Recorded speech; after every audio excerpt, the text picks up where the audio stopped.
Terima kasih, Shalom teman-teman semuanya, baik yang ada di rumah maupun yang ada di YouTube.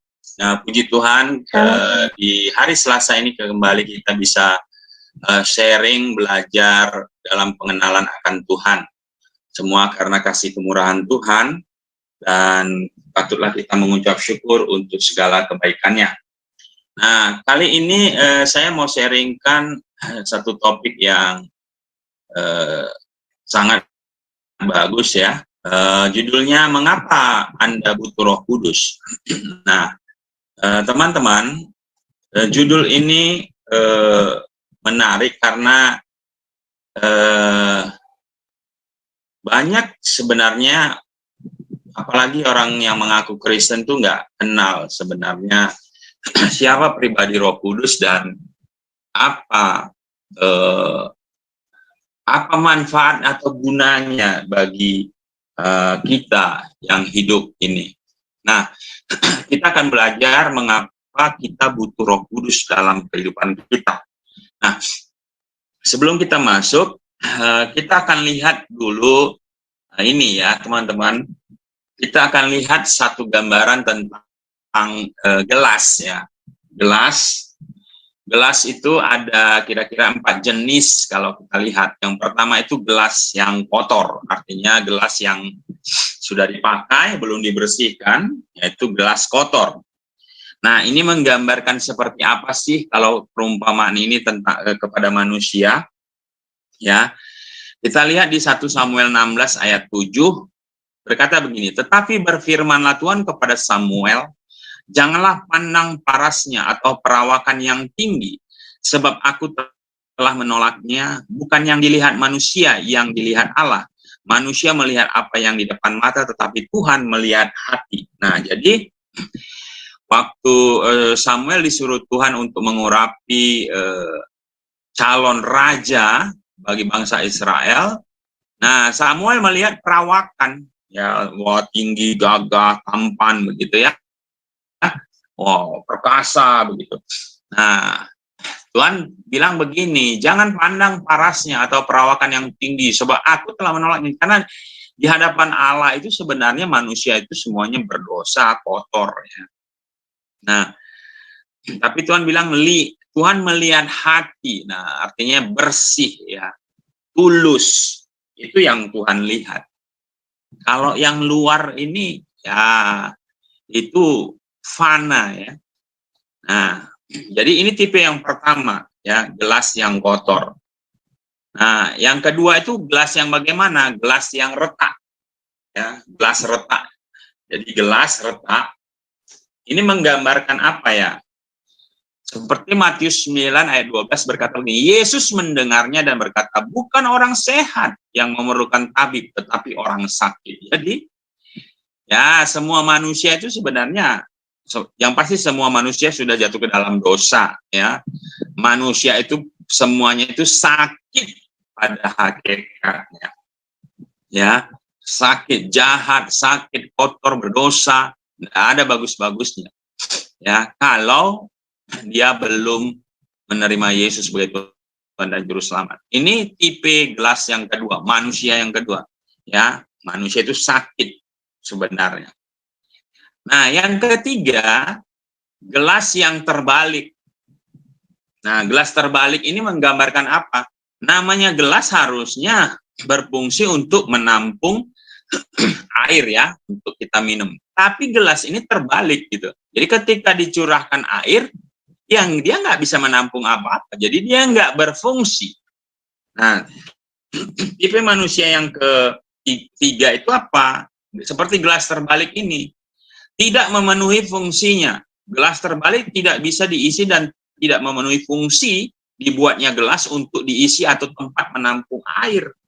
Jadi manusia yang seperti gelas terbalik ini, dia nggak berfungsi sesuai tujuan Allah menciptakan dia. Nah, ini tipe manusia ketiga.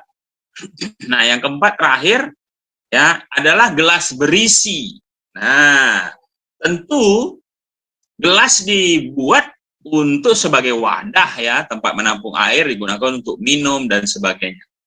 Jadi gelas yang berisi ini menggambarkan apa? Ya. Efesus 5 ayat 18 berkata begini, dan janganlah kamu mabuk oleh anggur, karena anggur menimbulkan hawa nafsu, tetapi hendaklah kamu penuh dengan roh. Jadi harusnya orang Kristen yang benar sungguh-sungguh itu harus penuh dengan roh. Harusnya nih, ya. Kita ini kan wadah baik Allah di mana Roh Kudus bersemayam ada tinggal di dalam diri kita. Nah, harusnya kita ini penuh dengan roh. Harusnya. Nah, Kisah Para Rasul 2 ayat 2-4 berkata gini, tiba-tiba turunlah dari langit suatu bunyi seperti tiupan angin keras yang memenuhi seluruh rumah di mana mereka duduk. Dan tampaklah kepada mereka lidah-lidah seperti nyala api yang bertebaran dan hinggap pada mereka masing-masing. Maka penuhlah mereka dengan Roh Kudus.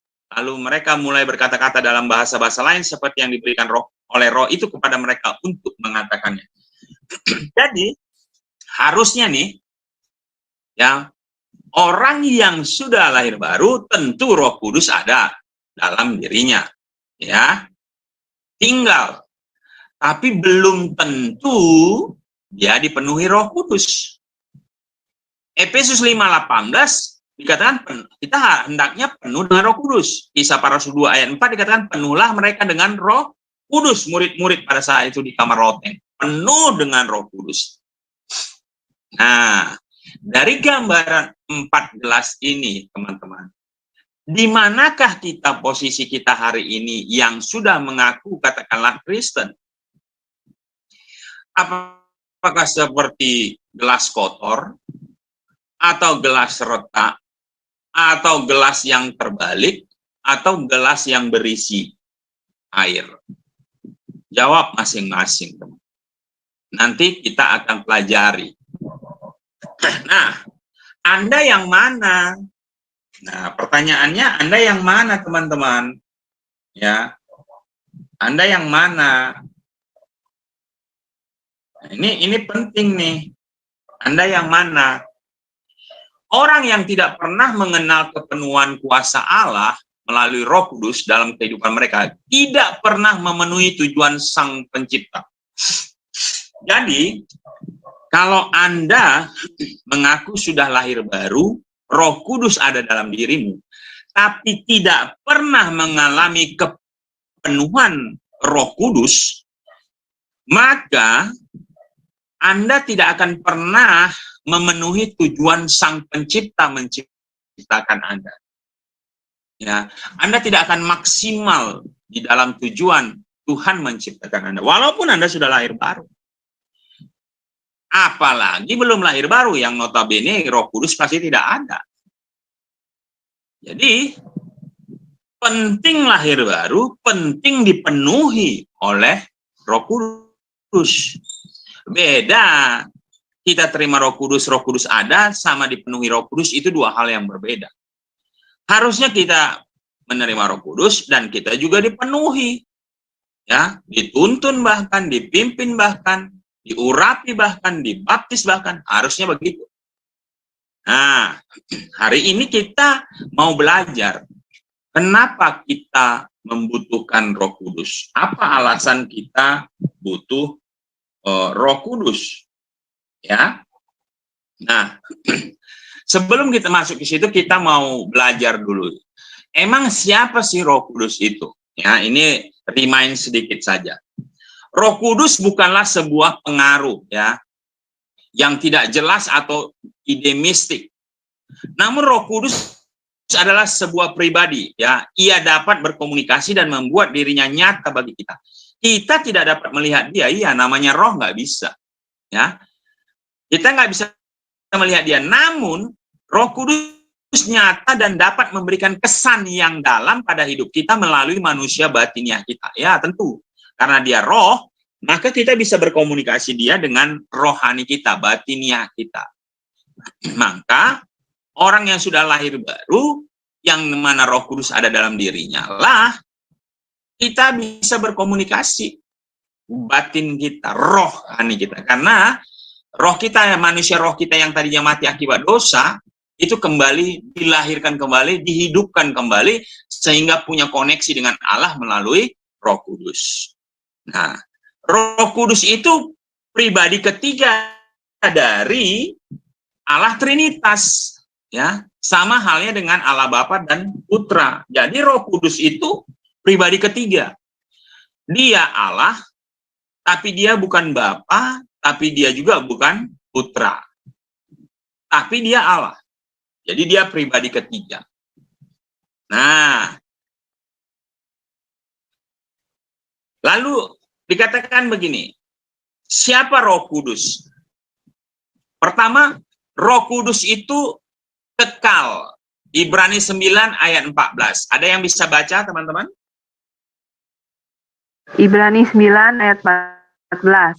Betapa lebihnya darah Kristus yang oleh roh yang kekal telah mempersembahkan dirinya sendiri kepada Allah sebagai persembahan yang tak bercacat, akan menyucikan hati nurani kita dari perbuatan-perbuatan yang sia-sia, supaya kita dapat beribadah kepada Allah yang hidup. Amin. Ya, jadi karena dia adalah pribadi ketiga dari Trinitas dan dia Allah, maka Roh Kudus itu kekal. Ya, dia tak berawal dan tak berakhir, dia kekal adanya karena dia Allah. Jadi ingat bahwa Roh Kudus, Roh Allah adalah pribadi ketiga Trinitas, dia kekal. Ya, ini harus kita pahami, dia kekal. Nah, yang kedua, Roh Kudus maha hadir atau omnipresent. Bapa Allah maha hadir, tapi Roh Kudus juga maha hadir. Mazmur 139 ayat 7 dan 8. Bisa dibaca?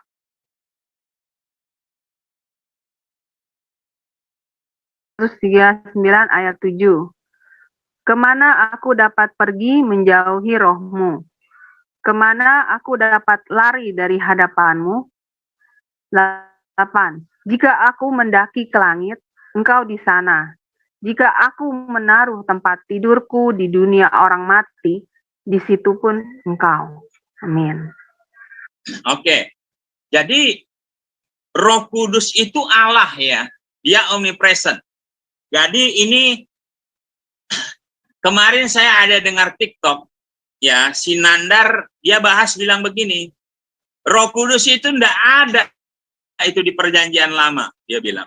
Nah, Roh Kudus itu sebenarnya malaikat Gabriel katanya. Jadi dia bilang Roh Kudus itu Jibril. Nah, saya kasih tahu ya ke Nandar, ini jawabannya. Namanya Jibril, malaikat itu enggak omnipresent, enggak maha hadir. Malaikat itu kalau hadir di satu tempat, dia nggak ada di tempat lain. Beda Roh Kudus. Roh Kudus itu omnipresent, maha hadir. Dia hadir di mana saja. Jadi, kalau si Yonatan Nander bilang Roh Kudus itu malaikat Gabriel, itu dia mungkin lagi sakit perut, ya. Roh Kudus itu Allah. Dia maha hadir. Jibril nggak maha hadir. Malaikat Gabriel itu nggak maha hadir. Waktu dia hadir bertemu, menemui Maria, menyampaikan bahwa Maria mengandung, dia nggak hadir di tempat lain. Dia nggak hadir di Galilea. Kalau waktu dia ada di di mana? Katakanlah di Nazaret atau di Yerusalem, dia tidak mungkin ada di tempat yang lain. Itu malaikat. Tapi Roh Kudus, Roh Allah itu omnipresent, maha hadir. Nah, jadi Nandar ya pasti nggak akan bisa mampu memahami Alkitab ya, karena dia manusia dunia, di mana Roh Allah nggak ada sama dia, pasti nggak akan mengerti. Ya. Nah, ketiga, Roh Kudus itu maha tahu, omniscient, maha tahu. 1 Korintus 2:10, bisa baca teman-teman? 1 Korintus 2 ayat 10. Karena kepada kita Allah telah menyatakannya oleh Roh, sebab Roh menyelidiki segala sesuatu, bahkan hal-hal yang tersembunyi dalam diri Allah. Amin. Yes. Karena kepada kita Allah telah menyatakannya oleh Roh, sebab Roh menyelidiki segala sesuatu. Nah, teman-teman, Roh Kudus yang ada dalam diri kita itu menyelidiki segala sesuatu. Makanya jangan heran kalau kita baca firman, bagi orang yang sudah lahir baru, Roh Kudus ada dalam dirinya, maka kita bisa mengerti, diberi iluminasi namanya, diberi pencerahan. Ya, kita mendapatkan rema ketika membaca firman. Tapi orang yang nggak ada Roh Kudusnya nggak akan mengerti maksud dari kata-kata atau perkataan Tuhan yang ada di Alkitab itu. Nah, jadi nggak main-main. Tapi Roh Kudus itulah yang memampukan kita untuk mengerti apa maksud Tuhan dari firman Tuhan itu. Ya, jadi Roh Kudus mampu mengetahui bahkan menyelidiki segala sesuatu. Apakah malaikat tahu? Tidak. Malaikat tidak omniscient, dia tidak maha tahu. Ya. Tapi Allah itu maha tahu. Ya. Nah, yang keempat, Roh Kudus itu maha kuasa. Lukas 1 ayat 35. Lukas 1 ayat 35. Jawab malaikat itu kepadanya, Roh Kudus akan turun atasmu, dan kuasa Allah yang maha tinggi akan menaungi engkau. Sebab itu, anak yang akan kau lahirkan itu akan disebut kudus, anak Allah. Nah, sekali lagi nih, si Yonatan Nandar itu ya, dia salah. Jelas yang di sini datang itu malaikat Gabriel, jawab malaikat itu kepadanya. Berarti itu malaikat Gabriel yang berkata, Roh Kudus akan turun atasmu. Bukan dia bilang, aku akan turun atasmu. Enggak. Ya, Yonatan Nandar, sekali lagi jangan ngawur ya. Ya, kalau nggak tahu bertanya, jangan ngajar gitu. Ini jelas, malaikat Gabriel, ya jawab malaikat Gabriel itu kepadanya, kepada Maria. Roh Kudus akan turun atasmu, bukan saya akan turun atasmu, bukan. Ya, mungkin yang Nabi Isa yang di Al-Quran bisa jadi, ya. Jibrilnya yang turun ke Maryam, ya saudaranya si Harun, Musa, ya itu lain cerita lah, ya. Tapi di sini malaikat Gabriel berkata, Roh Kudus, Roh Allah akan turun atasmu, Maria. Dan kuasa Allah yang maha tinggi, kuasa yang maha kuasa akan menaungi engkau. Sebab itu anak yang kau lahirkan itu akan disebut kudus, anak Allah. Nah, jadi ada siapa Roh Kudus itu? Ya, dari 4 hal ini kita sudah tahu bahwa Roh Kudus itu ya Allah, ya. Dia Roh Allah dan dia adalah Allah. Tapi dia bukan putra, dia bukan Allah Bapa. Ya, pribadi, 3 pribadi yang berbeda tapi satu hakikatnya. Trinitas. Nah, kalau begitu, kalaulah Roh Kudus ini dikatakan pribadi, memang seperti apa Roh Kudus ini? Nah, Roh Kudus ini memiliki pertama pemikiran. Sama seperti kita, saya pribadi Juginsu. Ya, saya punya pemikiran, teman-teman. Punya pikiran, kemampuan berpikir. Nah, Roh Kudus juga begitu. Roma 8 ayat 27. Dan Allah yang menyelidiki hati nurani, mengetahui maksud roh itu, yaitu bahwa ia sesuai dengan kehendak Allah berdoa untuk orang-orang kudus. Ya, jadi Roh Kudus itu menyelidiki itu pasti pakai pikiran. mengetahui maksud, itu pasti pakai pikiran. Jadi Roh Kudus itu punya pemikiran, ya teman-teman ya. Roh Kudus itu punya pemikiran, ya bukan nggak punya pemikiran. Roh Kudus itu punya pemikiran. Ya, yang kedua Roh Kudus itu punya apa? Punya perasaan, punya sense perasaan. Sama seperti kita, dia juga punya perasaan. Efesus 4 ayat 30, dan janganlah kamu mendukakan Roh Kudus yang telah memeteraikan kamu menjelang hari penyelamatan. Jadi teman-teman, Roh Kudus itu bisa didukakan.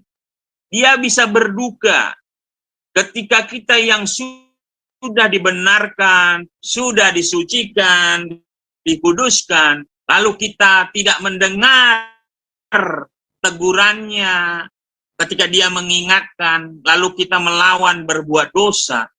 Roh Kudus ya sama seperti kita. Kita juga bisa berduka ketika kita dikecewakan. Ya, kita mungkin dikecewakan oleh pasangan kita, anak kita, orang tua kita, teman, sahabat kita. Kita bisa berduka. Perasaan kita terluka. Sama Roh Allah juga bisa didukakan. Nah, jadi Roh Kudus itu memiliki perasaan. Karena dia pribadi. Nah, yang ketiga, Roh Kudus itu punya juga kehendak, kemauan. Nah, 1 Korintus 12 ayat 11. Bisa dibaca? Iya, 1 Korintus 12 ayat yang 11. Tetapi semuanya ini dikerjakan oleh Roh yang satu dan yang sama, yang memberikan karunia kepada tiap-tiap orang secara khusus seperti yang dikehendaknya. Amin. Iya, yang dikehendaki, yang dikerjakan oleh Roh. Jadi orang yang sudah lahir baru, dia rindu diberi karunia, dia rindu pengen punya karunia, ya karunia bernubuat, mujizat, melayani, dan sebagainya. Nah, Roh Kudus bisa memberi karunia itu sesuai dengan apa yang dikehendakinya. Nah, jadi Roh Kudus itu punya kehendak, punya keinginan. Ya. Nah, itulah pribadi. Kalau pribadi itu kan ya pasti punya pemikiran, punya perasaan, punya kehendak, ya. Nah, tanpa Roh Kudus, kita tidak dapat hidup dalam kuasa Allah atau mengetahui kekuatan Allah dalam kehidupan kita sehari-hari. Untuk mendapatkan kehidupan yang penuh, kita membutuhkan pemberian dari Allah Bapa kita, yaitu Roh Kudus. Dan kita yang sudah lahir baru, sungguh-sungguh, pasti memiliki Roh Kudus. Hanya saja pertanyaannya, apakah kita sudah dipenuhi Roh Kudus? Ah, ini beda. Ya. Nah, Yohanes 7 ayat 38-39 berkata begini, barang siapa percaya kepadaku, seperti yang dikatakan oleh kitab suci, dari dalam hatinya akan mengalir aliran-aliran air hidup. Yang dimaksudkannya ialah roh yang akan diterima oleh mereka yang percaya kepadanya, sebab roh itu belum datang karena Yesus belum dimuliakan. Jadi waktu Yesus dimuliakan, waktu Yesus sudah naik ke surga, maka 10 hari kemudian Pentakosta, Roh Kudus dicurahkan. Nah, makanya orang yang lahir baru, yang dipenuhi oleh Roh Kudus, maka dari dalam hatinya akan mengalir aliran-aliran air hidup. Karena Roh Kudus ada. Nah, di sini menegaskan kembali bahwa Roh Kudus itu bukan Jibril. Karena Jibril nggak mungkin masuk di dalam hati saya, hati orang lain bermiliar-miliar, nggak mungkin. Tapi kalau Roh Kudus itu bisa dan sangat mungkin, ya. Nah, jadi ini supaya kita teman-teman juga bisa jawab ya. Kalau ada pertanyaan-pertanyaan jawaban-jawaban nyeleneh dari RT sebelah ya. Seperti si Nandar yang itulah, yang lucu itu ya. Jadi nggak benar gitu loh. Nah, kita lanjut. Kalau begitu, Roh Kudus yang ada dalam diri kita ini sebenarnya apa yang dilakukannya bagi kita? Apa yang dilakukannya bagi kita? Nah, teman-teman, Roh Kudus itu berperan dalam hidup kita. Ya. Dikatakan begini, memampukan Anda mengusir setan. Wah, jadi anak Tuhan itu, orang Kristen sungguh-sungguh, itu bisa usir setan. Ya, bukan setan yang usir kita, tapi kita bisa usir setan. Ya, Matius 12 ayat 28. Silakan. Matius 12 ayat 28. Tetapi jika aku mengusir setan dengan kuasa Roh Allah, maka sesungguhnya kerajaan Allah sudah datang kepadamu. Amin. Oke. Yesus mengusir setan dengan kuasa siapa? Allah. Roh Allah. Ya. Nah, sekarang Roh Allah, Roh Kudus sudah diberikan kepada kita kan? Benar tidak? Benar, Pak. Iya, Pak. Berarti Betul. kita bisa nggak gunakan kuasa Roh Allah itu untuk usir setan? Bisa, Pak. Bisa. Makanya luar biasa. Orang Kristen tidak mungkin kesurupan. Orang Kristen sungguh-sungguh ya. Orang Betul. Kristen sungguh-sungguh tidak mungkin kesurupan, tidak mungkin disantet, tidak mungkin diusir-usir setan. Tapi kita yang usir setan. Amin. Makanya Betul, saya Pak. percaya Amin. kalau sekolah Kristen itu jarang sekali ada anak-anak sekolahnya kesurupan, jarang. Karena Roh Kudus ada dalam dirinya, nggak mungkin setan berani datang. Iya, betul, Pak. Karena dengan kuasa nama Betul, Yesus kita bisa usir setan. Bukan pakai nama si Abdul atau Dona atau Doni atau Dene, bukan. Itu nggak berkuasa. Pakai nama Yesus Kristus, itu berkuasa. Amin.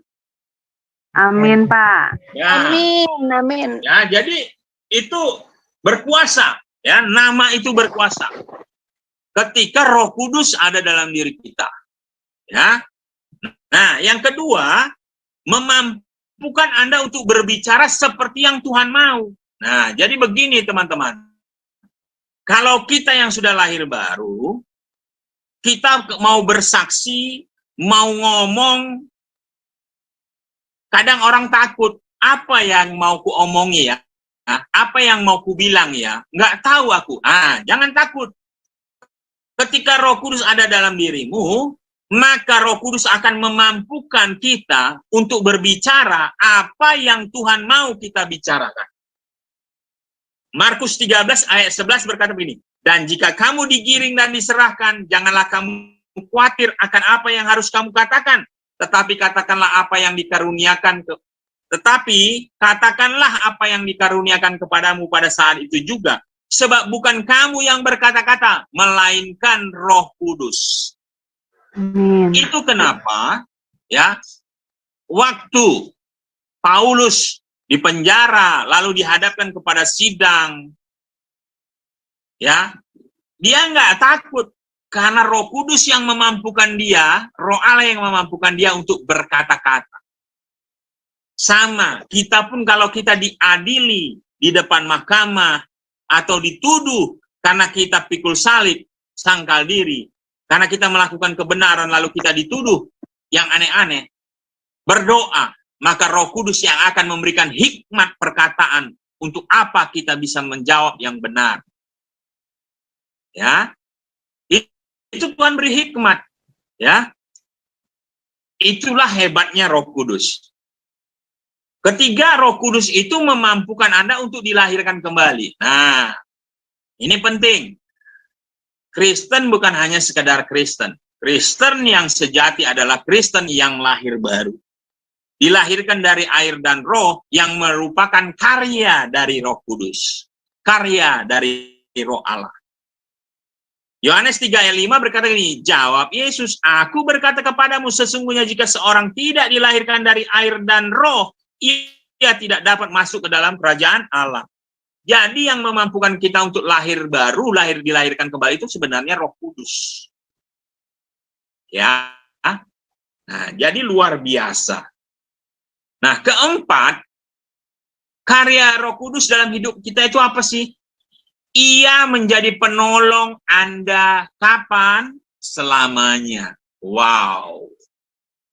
Yohanes 14 ayat 16. Coba dibaca. Yohanes 14 ayat 16. Aku akan meminta kepada Bapa dan ia akan memberikan kepadamu seorang penolong yang lain supaya ia menyertai kamu selama-lamanya. Amin. Memberi kepadamu seorang apa? Penolong. Berapa lama? Selama-lamanya. Selama-lamanya loh. Jadi kita ini hidup sendiri atau tidak? Tidak, Di Pak. hutan sekalipun kita sendiri apa enggak? Tidak, Tidak, Pak. Tidak ya. Penyertaan roh. Jadi jangan buat malu Tuhan Yesus ya. Jadi kalau jalan sendiri di gelap-gelap lewat kuburan, Anda tidak sendiri. Ada Roh Kudus bersama Anda. Kalau Roh Kudus ada, berarti malaikat pun ada. Kenapa malaikat ada? Karena malaikat itu pelayan dari Allah. Roh Kudus adalah Allah. Makanya orang yang lahir baru, di mana Roh Kudus ada dalam dirinya, pasti ada malaikat yang menjaga dia. Kenapa? Karena malaikat itu bukan menjaga, dia menyertai melayani Roh Kudus yang ada dalam diri kita. Otomatis kita juga dijaga, disertai oleh Roh Kudus dan malaikat. Ya, jadi malaikat itu menyertai siapa? Apakah semua orang? Enggak. Malaikat menyertai orang yang sudah lahir baru.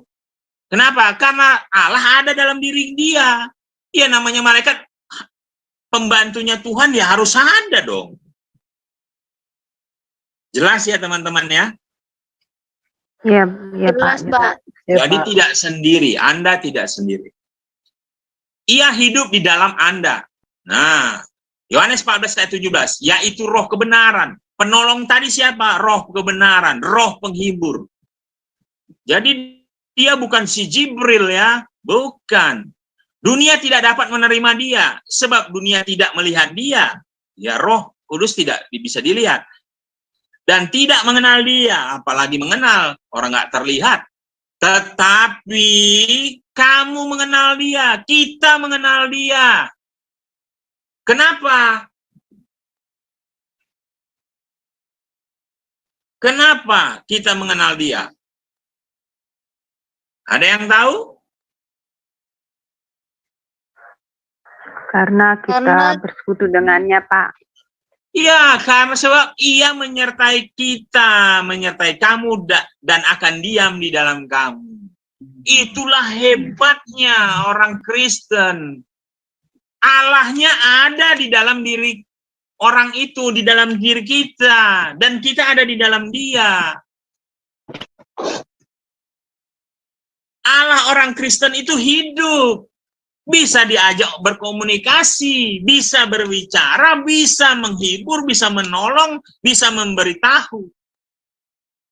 Kalau Allah yang lain, ya nggak tahu kita. Entah ada entah enggak, nggak tahu saya. Karena dari dulu sampai sekarang dan sampai yang akan datang nggak akan pernah bicara. Ya, tapi Allah kita itu berbeda. Ya, Allah kita berbeda. Allah kita berbicara dan dia menyertai kita senantiasa. Karena dia ada dalam diri kita. Dia tinggal di dalam diri kita.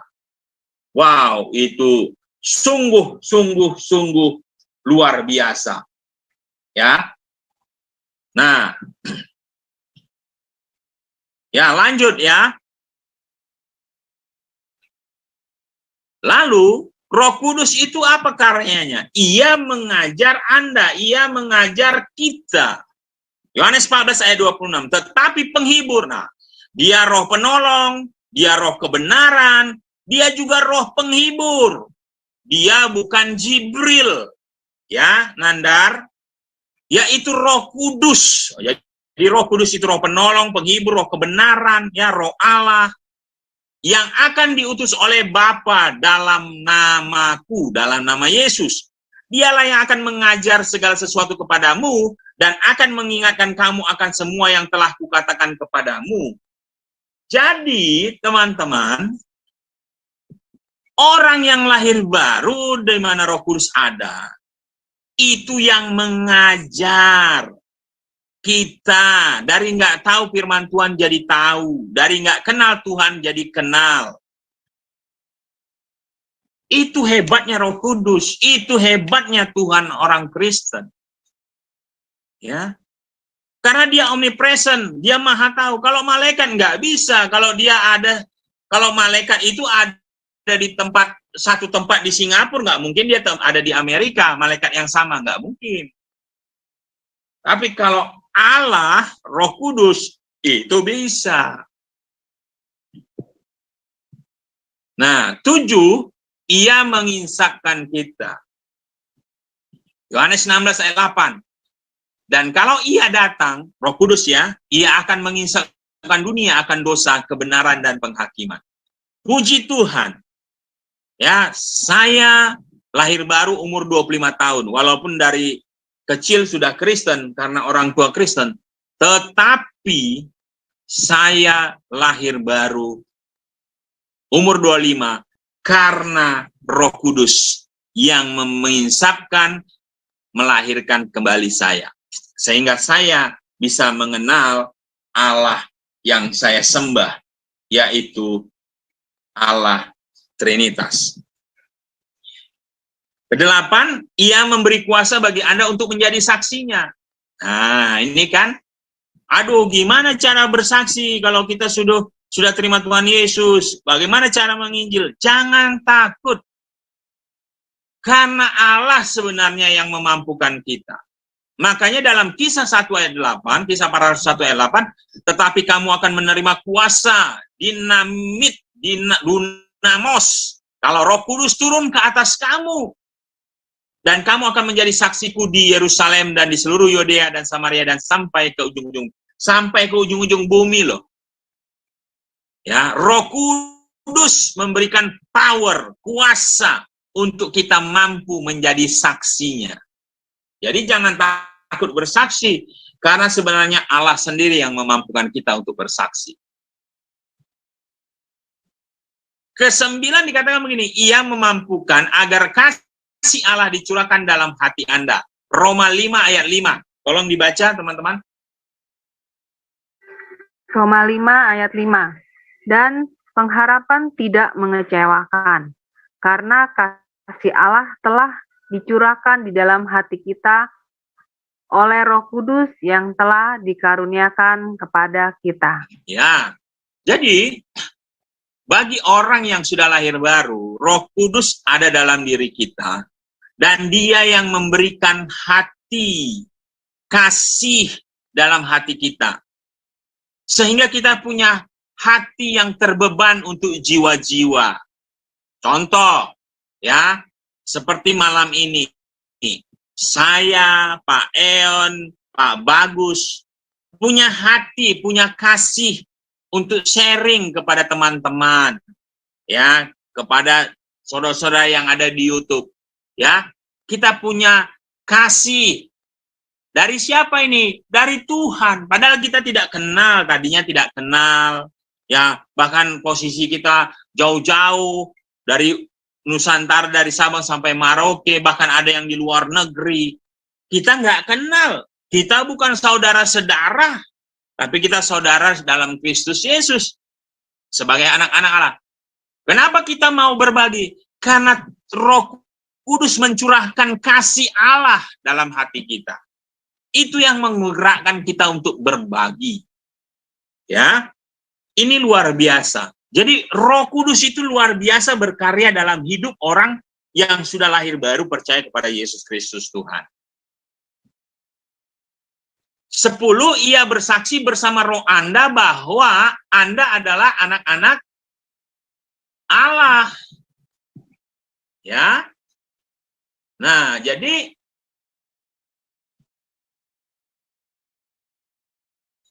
Roma 8 ayat 16 berkata begini, roh itu bersaksi bersama-sama dengan roh kita bahwa kita adalah anak-anak Allah. Jadi, teman-teman, Bapak, Ibu, saudara-saudari terkasih, Roh Kudus akan bersaksi bersama dengan roh kita. Jadi, di dalam diri kita itu ada 2 roh. Pertama, roh kita, roh manusia, dan kedua, roh Allah atau Roh Kudus. Akan bersaksi, menyatakan bahwa kita ini anak-anak Allah. Ya, orang yang sudah lahir baru diberi kuasa untuk menjadi anak-anak Allah. Yohanes 1:12. Ya. Nah, apalagi karya Roh Kudus? Ia membantu Anda dalam kelemahan. Bapak, Ibu, manusia ini sebenarnya rentan, lemah. Ya. Tapi bagi orang yang sudah lahir baru, diberi kuasa, diberi kemampuan, ditolong Tuhan melalui siapa? Melalui Roh Kudus. Karena pada hakikatnya kita tidak memiliki kemampuan apa-apa. Roma 8:26 berkata, demikian juga roh besar di situ, Roh Kudus, membantu kita dalam apa? Dalam kelemahan kita. Sebab kita tidak tahu bagaimana sebenarnya harus berdoa. Tetapi Roh Kudus di situ ya, roh besar, roh sendiri berdoa untuk siapa? Untuk kita. Kepada siapa? Kepada Allah. Dengan keluhan-keluhan yang tidak terucapkan. Wow. Jadi ketika kita lemah, kita sudah hopeless, tidak punya jalan lagi dan sebagainya. Bahkan untuk berdoa pun kita tidak mampu. Tetapi ketika kita datang dengan hati yang remuk, hati yang hancur, hati yang rindu memohon pertolongan Allah, maka Roh Kudus yang ada dalam diri kita, itu yang membantu kita dalam kelemahan. Ya, untuk berdoa. Supaya kita diberi kekuatan, teman-teman. Itulah hebatnya orang Kristen. Orang Kristen itu tidak sendiri. Roh Allah ada dalam diri. Tapi sekali lagi, ini orang Kristen yang sudah lahir baru. Kalau orang Kristen karena keturunan, ya tidak bisa. Ya. Nah, 12, ia memampukan agar kebenaran dan damai sejahtera serta sukacita ada dalam hidup Anda. Roma 14 ayat 17 berkata begini, sebab kerajaan Allah bukanlah soal makanan dan minuman, tetapi soal kebenaran, damai sejahtera, dan sukacita. Oleh siapa? Oleh Roh Kudus. Jadi kebenaran sejati, damai sejahtera sejati, sukacita sejati, hanya ada di dalam Yesus Kristus Tuhan melalui Roh Kudus. Kenapa? Karena Yesus adalah Raja Damai. Jadi damai sejahtera, sukacita sejati itu tidak ada di tempat lain. Di nightclub, di tempat menari-nari, menyanyi-nyanyi, itu hanya sementara. Ya. Tapi yang hakiki, kebenaran, damai sejahtera, dan sukacita oleh Roh Kudus hanya ada di dalam Yesus Kristus. Itu kenapa dikatakan, Tuhan Yesus berkata, akulah jalan, kebenaran, dan hidup. Kepadamu kuberikan damai sejahtera. Wow. Makanya orang Kristen harus membawa damai, membawa sukacita, membawa kebenaran. Ya. Nah, apalagi karya Roh Kudus? Ia memampukan untuk hidup berlimpah-limpah dalam pengharapan. Bapak Ibu, hari-hari ini siapapun engkau yang memiliki beban berat dalam hidupmu, baik itu kehidupan perekonomianmu, kehidupan keluargamu, kehidupan pekerjaanmu, usahamu, pelayanan. Sekali lagi, engkau punya Roh Kudus yang akan memberikan secara berlimpah-limpah pengharapan. Roma 15 ayat 13, semoga Allah sumber pengharapan memenuhi kamu dengan segala sukacita dan damai sejahtera dalam iman kamu, supaya oleh kekuatan Roh Kudus kamu berlimpah-limpah dalam pengharapan. Jadi pengharapan kita di dalam Kristus Yesus itu, Bu, diberikan oleh Roh Kudus. Kita berlimpah-limpah pengharapan kita, ya, dan itu tidak akan mengecewakan, teman-teman. Ya, ini luar biasa sekali. Nah, kita lanjut. Ia juga menyucikan kita, ya, yaitu bahwa aku boleh menjadi pelayan Kristus yang Yesus bagi bangsa-bangsa bukan Yahudi dalam pelayanan pemberitaan Injil Allah, supaya bangsa-bangsa bukan Yahudi dapat diterima oleh Allah sebagai persembahan yang berkenan kepadanya, yang disucikan oleh Roh Kudus. Jadi teman-teman, kita kudus, kita suci ini sebenarnya bukan perbuatan kita. Kita nggak bisa kudus suci. Kita nggak bisa menguduskan, menyucikan diri kita. Nggak bisa. Jadi yang bisa menguduskan, menyucikan kita itu sebenarnya adalah Roh Kudus. Makanya mengucap syukur, bersyukurlah kepada Roh Kudus, kepada Allah yang sudah menyucikan kita, sehingga kita bisa kembali datang kepada Bapa yang kudus itu. Ya, kita disucikan oleh darah Kristus, itu pasti. Ya, kita disucikan oleh Roh Kudus. Makanya hebat benar ya kalau kita mengerti kebenaran firman Tuhan. Jadi kalau kita mandi sampai 1000 kali pakai sabun apapun gitu ya, pakai sabun colek lah, sabun apalah, nggak akan pernah kudus, teman-teman. Bersih bisa jadi, tapi kudus tidak. Karena kekudusan itu datangnya dari Allah melalui Roh Kudus. Ya. Nah, yang ke-15 dikatakan begini, ia memberikan karunia-karunia seperti yang dikehendakinya. 1 Korintus 12 ayat 14 sampai 11 nanti bisa dibaca, tapi saya ambil ayat yang ke-7 dan 8 saja. Tetapi kepada tiap-tiap orang dikaruniakan penyataan roh untuk kepentingan bersama. Sebab kepada yang seorang roh memberikan karunia untuk berkata-kata dengan hikmat, dan kepada yang lain roh yang sama memberikan karunia berkata-kata dengan pengetahuan. Ada mujizat, mendoakan dan sebagainya. Ya, tapi semuanya itu, karunia-karunia itu datangnya dari Roh Kudus. Nah, yang ke-16, apa karya Roh Kudus dalam hidup Anda? Galatia 5 ayat 22 sampai 23 berkata begini. Tetapi buah roh ialah kasih, sukacita, damai sejahtera, kesabaran, kemurahan, kebaikan, kesetiaan, kelemah lembutan, penguasaan diri. Tidak ada hukum yang menentang hal-hal itu. Jadi, Roh Kudus memampukan Anda untuk menghasilkan buah roh. Buah roh itu ada di sini kasih, sukacita, damai sejahtera, kesabaran, kemurahan, kebaikan, kesetiaan, kelemah lembutan, penguasaan diri. Semuanya ini teman-teman, ini dihasilkan atau diberikan oleh Roh Kudus dalam hidup kita, sehingga kita bisa mengeluarkan kasih kepada sesama, memberikan sukacita, damai sejahtera kepada sesama. Ya, ini luar biasa, teman-teman. Ya.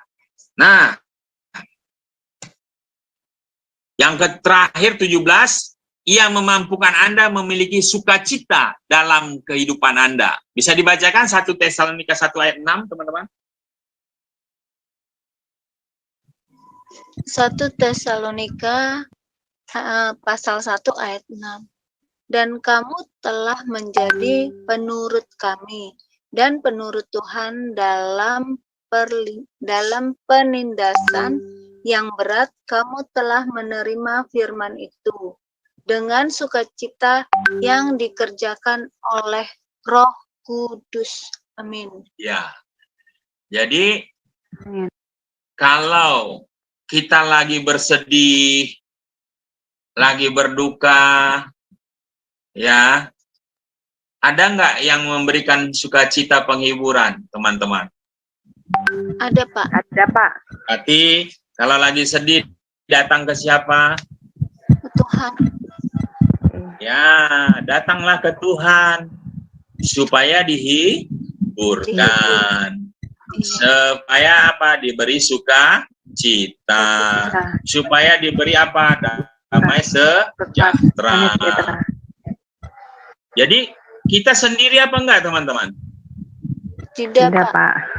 Tidak. Kalau ada masalah problem, ngomong sama Tuhan. Karena Tuhan kita Tuhan yang bisa berbicara. Dia bukan Tuhan yang bisu. Dia Tuhan yang berbicara loh. Tuhan kita Tuhan yang dahsyat. Ya, Dia omnipresent, maha hadir. Dia maha kuasa, Dia maha tahu, teman-teman. Tinggal masalahnya kita mau ngomong apa enggak, itu saja. Ya. Kita mau mengaktifkan apa tidak, kita mau bersama dengan Roh Kudus apa enggak, itu saja masalahnya. Ya. Jangan-jangan enggak tahu. Wah, ini lebih bahaya, ya. Nah, terakhir teman-teman, 4 alasan utama mengapa Anda membutuhkan Roh Kudus. Ya, cepat saja. Yang pertama, supaya Anda memiliki kuasa untuk mencapai potensi Allah dalam hidup Anda. Jadi teman-teman, setiap kita ini punya benih potensi ilahi. Bagi orang-orang yang sudah lahir baru, dia punya benih potensi ilahi. Hanya masalahnya, potensinya itu digarap, dikerjakan, dimaksimalkan apa enggak, itu beda cerita. Makanya Yohanes 1 ayat 12-13 berkata begini, tetapi semua orang yang menerima Yesus, diberinya kuasa supaya menjadi anak-anak Allah. Yaitu mereka yang percaya dalam nama Yesus. Orang-orang yang diperanakkan bukan dari darah atau dari daging. Bukan, kita ini sudah dilahirkan kembali. Benar, awalnya kita dilahirkan secara fisik dari ibu orang tua kita, dari darah dan daging. Tetapi setelah kita lahir baru, terima Yesus sebagai Tuhan dan Juru Selamat, bertobat, maka kita bukan lagi dilahirkan dari darah atau daging, bukan pula secara jasmani oleh keinginan seorang laki-laki, melainkan dari Allah melalui Roh Kudus. Dan setiap orang yang menerima Yesus, maka diberi kuasa untuk menjadi anak Allah, anak-anak Allah. Kalau dia anak-anak Allah, pasti potensi ilahi dalam dirinya akan maksimal adanya. Ya, ini maksudnya teman-teman. Makanya luar biasa kalau kita bisa memahaminya. Nah, kedua, supaya apa? Kenapa kita butuh Roh Kudus? Supaya kita memiliki kuasa dalam kehidupan, ya, kuasa sehari-hari. Jadi supaya kita memiliki kuasa dalam kehidupan sehari-hari, maksudnya teman-teman. Ya, karena di dalam kehidupan sehari-hari ini kan kita banyak problem, masalah dan sebagainya. Sedangkan penguasa dunia ini untuk sementara, ya, iblis menguasai. Tapi bagi anak-anak Allah, anak-anak Tuhan yang sudah lahir baru, ya, kita tidak dikuasai oleh iblis, ya. Kita tidak dikuasai lagi oleh setan, iblis, dosa, tidak. Karena kita sudah menang atas dosa, karena Yesus sudah menang atas dosa. Efesus 3 ayat 16-17. Aku berdoa supaya Ia menurut kekayaan kemuliaannya menguatkan dan meneguhkan kamu oleh siapa? Oleh Rohnya. Di mana? Di dalam batinmu. Sehingga oleh imanmu Kristus diam di dalam hatimu dan kamu berakar serta berdasar di dalam kasih. Jadi Kristus Immanuel, ya, ada di dalam diri kita. Melalui apa? Rohnya hari ini. Ya, dialah yang menguatkan, dialah yang meneguhkan, sehingga kita punya kuasa untuk kehidupan kita sehari-hari.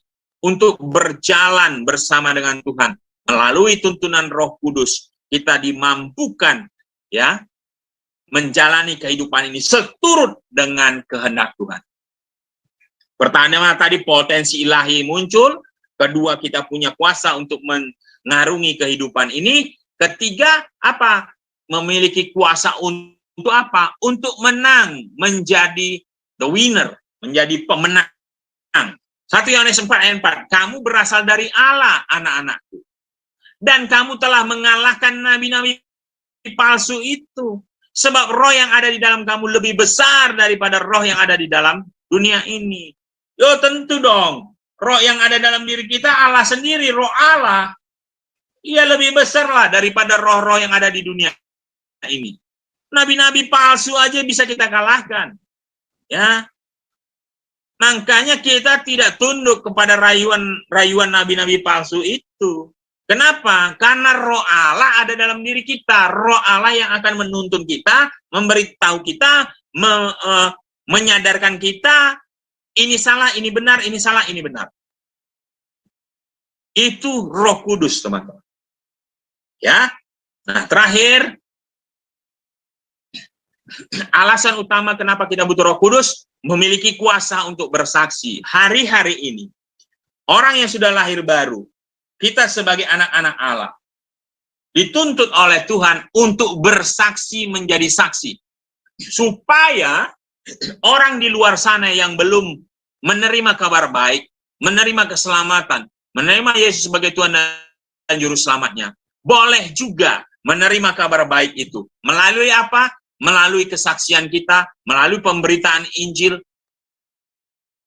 Aku nggak pandai, aku nggak bisa ngomong, lancar ngomongnya. Jangan takut. Roh Kudus, itu kenapa kita butuh Roh Kudus. Itu alasan kenapa kita membutuhkan Roh Kudus. Karena Roh Kudus yang akan memberikan kita kuasa kemampuan. Kisah 1 ayat 8, tetapi kamu akan menerima kuasa kalau Roh Kudus turun ke atas kamu. Dan kamu akan menjadi saksiku di Yerusalem dan di seluruh Yudea dan Samaria dan sampai ke ujung-ujung bumi. Yohanes 14 ayat 12 Allah berkata, aku berkata kepadamu, sesungguhnya barang siapa percaya kepadaku, jadi siapa yang percaya kepada Yesus Kristus, ia akan melakukan juga pekerjaan-pekerjaan yang Yesus kerjakan atau Yesus lakukan. Bahkan kata Tuhan Yesus, bahkan pekerjaan-pekerjaan yang lebih besar daripada itu, sebab aku pergi kepada Bapa. Jadi, makanya jangan heran, hari-hari ini, ya, banyak anak-anak Tuhan dipakai oleh Tuhan Yesus melakukan pekerjaan-pekerjaan mujizat yang besar. Kalau dulu Tuhan Yesus melakukan mujizat, membangkitkan orang mati, hidup. Apakah hari-hari ini ada yang mati hidup? Ada, teman-teman. Tentu yang melakukan itu Tuhan Yesus melalui siapa? Ya, orang-orang yang percaya kepadanya, orang-orang yang dipercayakan.